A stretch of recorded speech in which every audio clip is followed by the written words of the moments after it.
आज की कहानी आखिरी प्रयास। एक समय की बात है, एक राज्य में एक प्रतापी राजा राज करता था।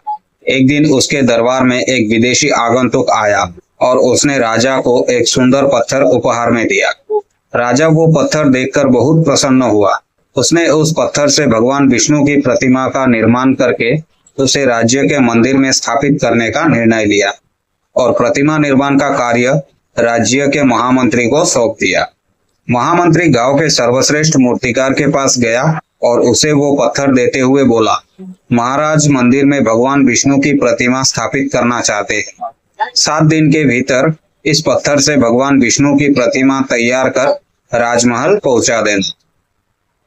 इसके लिए तुम्हें 50 स्वर्ण मुद्राएं दी जाएंगी। 50 स्वर्ण मुद्राओं की बात सुनकर मूर्तिकार खुश हो गया और महामंत्री के जाने के तुरंत बाद ही प्रतिमा का निर्माण कार्य प्रारंभ करने के उद्देश्य से वो अपने औजार निकाल लिए।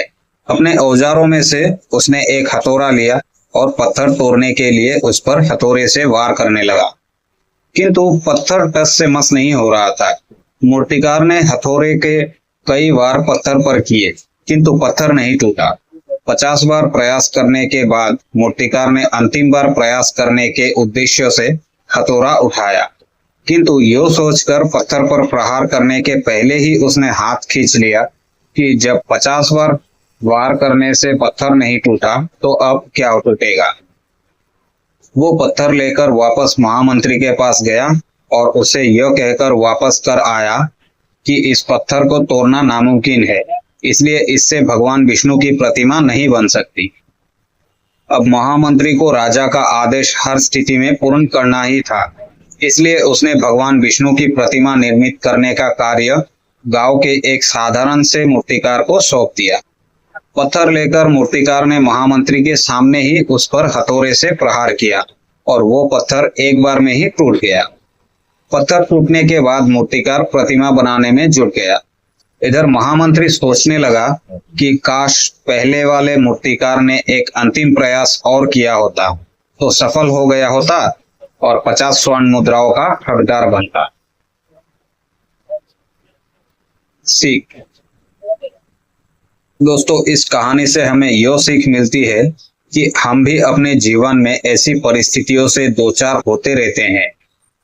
कई बार किसी कार्य को करने के पहले या किसी समस्या के सामने आने पर उसका निराकरण करने के पहले ही हमारा आत्मविश्वास डगमगा जाता है और हम प्रयास किए बिना ही हार मान लेते हैं।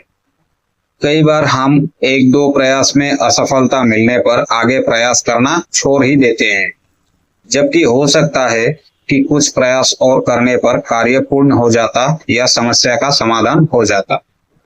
यदि जीवन में सफलता प्राप्त करनी है तो बार बार असफल होने पर भी तब तक प्रयास करना ही नहीं छोड़ना चाहिए जब तक सफलता नहीं मिल जाती। क्या पता जिस प्रयास को करने के पहले हम हाथ खींच ले वही हमारा अंतिम प्रयास हो और उसमें हमें कामयाबी प्राप्त हो जाए।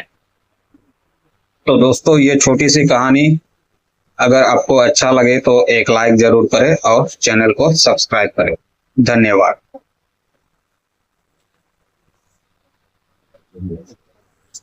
Thank you.